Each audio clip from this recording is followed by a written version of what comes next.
Hello viewers, দিলন Suhel বলছি। বরাবরের মতো নতুন আরেকটি ভিডিও নিয়ে হাজির হয়েছি। আজকে আপনাদের সামনে আনবক্সিং করব অডিও টেকনিকা এটি 2020 মডেলের নতুন কন্ডেন্সার মাইক্রোফোন।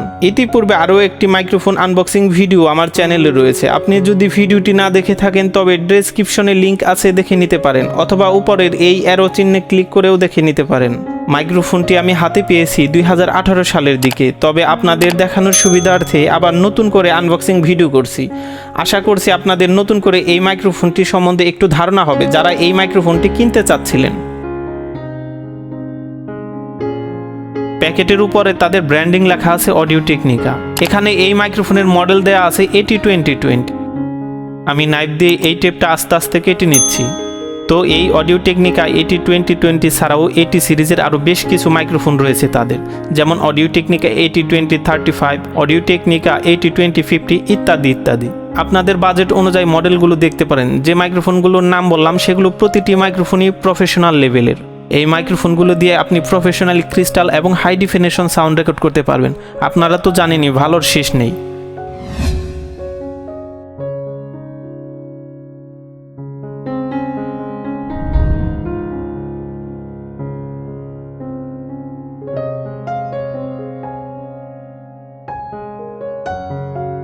এটাই হলো আমাদের অডিও টেকনিকা এটি 2020 মাইক্রোফোন। এটা হলো এই মাইক্রোফোনের ফ্রন্ট সাইড, আর এটা হলো এই মাইক্রোফোনের ব্যাক সাইড।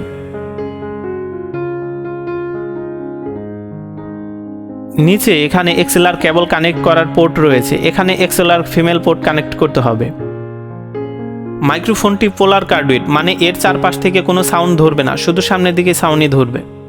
এই মাইক্রোফোনটা চলার জন্য ফ্যান্টম পাওয়ারের প্রয়োজন হবে, মানে এটা যখন আপনি ব্যবহার করতে যাবেন তখন এই মাইক্রোফোনে আলাদা পাওয়ারের প্রয়োজন হবে। সেক্ষেত্রে আপনি আলাদা একটি ফ্যান্টম পাওয়ার অথবা সাউন্ড কার্ড কিনে নিতে পারেন। তো মাইক্রোফোনটি এক পাশে রাখছি। এটা হলো এক্সএলআর কেবল, এর দৈর্ঘ্য 4 মিটার। কেবলটি বেশ লম্বা, যার কারণে এটা সাউন্ড কার্ড থেকে কানেক্ট করার পরে আপনি অনেক দূর থেকে মাইক্রোফোন ব্যবহার করতে পারবেন। তবে আপনি যদি চান সাউন্ড কার্ড থেকে আরও দূরে নিয়ে আপনার মাইক্রোফোন ব্যবহার করবেন, তবে সেক্ষেত্রে আপনি আলাদা আরও বড় এক্সএলআর কেবল কিনে নিতে পারেন। ও হ্যাঁ, এটা আপনাদের দেখানো হয়নি, এটা হলো সিলিকা জেল। এর কাজ হচ্ছে মাইক্রোফোন যাতে কোনো প্রকার ড্যামেজ না হয়, কেননা বক্সের ভিতরে ও বাইরের আর্দ্রতা থেকে কম বেশি হতে পারে, তাই প্যাকেটের ভিতর এটি দেওয়া থাকে। এটা হলো লেদারের ব্যাগ। ব্যাগটির ভেতর আছে মাইক্রোফোনের স্ট্যান্ডে আটকানোর একটি ক্লিপ হোল্ডার।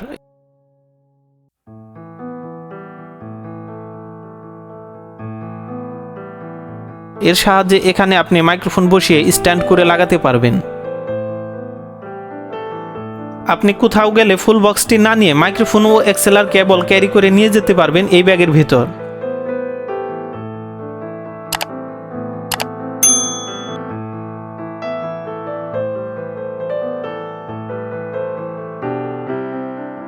এটা একটি ইউজার ম্যানুয়াল পেপার। এই মাইক্রোফোনটি কিভাবে চালাবেন তার সম্বন্ধে এখানে বিস্তারিত বর্ণনা করা হয়েছে। আপনার যদি কোনো মাইক্রোফোন এর আগে চালানোর অভিজ্ঞতা না থেকে থাকে তবে আপনি এটি পড়ে নিতে পারেন।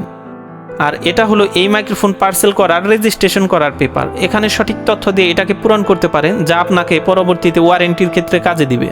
যেহেতু মাইক্রোফোনটি একটি প্রফেশনাল লেভেলের, তাই এটা দিয়ে আপনি যে কোনো রেকর্ডিংয়ের কাজই করতে পারবেন। তবে অডিও টেকনিকা এটি 2020 অথবা অন্য কোনো ব্র্যান্ডের এর চেয়েও দামি মাইক্রোফোন রয়েছে। অবশ্যই আপনি কম্পেয়ার করে দেখলে সাউন্ডের পার্থক্যটা বুঝতে পারবেন। আমি আগেই বলেছি, ভালোর তো শেষ নেই, তবে আপনার বাজেট অনুযায়ী এটা হতে পারে আপনার জন্য বেস্ট চয়েস। এবার এই মাইক্রোফোন সাউন্ড টেস্টের জন্য এটাকে রেডি করছি। মাইক্রোফোনটি হাতে নিয়ে স্ট্যান্ড করা ক্লিপটাকে মাইক্রোফোনের নিচের দিকে লাগিয়ে আস্তে আস্তে ঘুরিয়ে ঘুরিয়ে প্রয়োজন অনুযায়ী টাইট করে দিচ্ছি।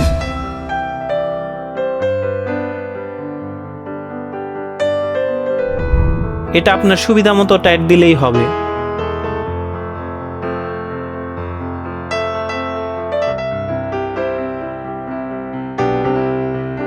এখানে স্ট্যান্ড বসিয়ে এটার মাঝে যে আরেকটি নাটের মতো আছে, এটা স্ট্যান্ডে বসিয়ে প্রয়োজন মতো টাইট করে নিতে পারেন।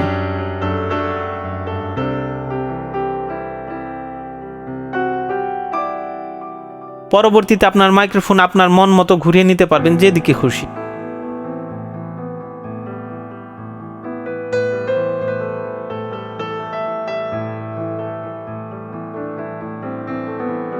এবার এই এক্সএলআর ফিমেল পোর্টটা মাইক্রোফোনের মেল পোর্টের সাথে কানেক্ট করে দিচ্ছি।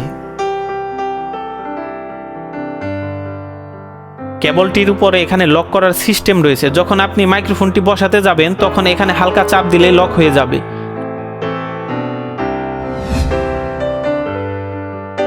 এরপর যদি আপনি কেবলটি ধরে টানও দেন তবু মাইক্রোফোন থেকে কেবলটি আলাদা হবে না যতক্ষণ না আপনি এটি লক খুলছেন। যেহেতু আমার সব কাজ প্রায় শেষ, এখন এই এক্সএলআর কেবল সাউন্ড কার্ডে কানেক্ট করে আপনাদের সাউন্ড রেকর্ড করে দেখাচ্ছি, সাথেই থাকুন। এখন যে কথাগুলো শুনতে পারছেন তা এই মাইক্রোফোন দিয়ে রেকর্ড করা হয়েছে। যদিও এই ভিডিওর পুরো সাউন্ডই এই মাইক্রোফোন দিয়ে রেকর্ড করা হয়েছে, আপনাদের সূক্ষ্মভাবে সাউন্ড শোনানোর জন্য অডিওর এই অংশে সাউন্ডে কোনো প্রকার ইফেক্ট বা ইকুলাইজেশন করা হয়নি। আশা করছি সাউন্ডগুলো শুনে আপনাদের পরিষ্কার ধারণা হয়েছে এই মাইক্রোফোন সম্বন্ধে। তো ফ্রেন্ডস, আমার প্রেজেন্টেশনে যদি কোনো কিছু মিসিং হয়ে থাকে অথবা আপনার বুঝতে যদি কোনো সমস্যা হয় তবে আপনি অবশ্যই কমেন্ট করতে পারেন এই ভিডিওতে। আমি আপনাকে সঠিক তথ্যটি দেওয়ার চেষ্টা করব। ভিডিওর ডেসক্রিপশনে আমার ফেসবুক পেজের লিঙ্ক আছে, আপনি সেখানেও নক করতে পারেন। সবার সুস্বাস্থ্য কামনা করে ভিডিওটি এখানেই শেষ করছি। আল্লাহ হাফিজ।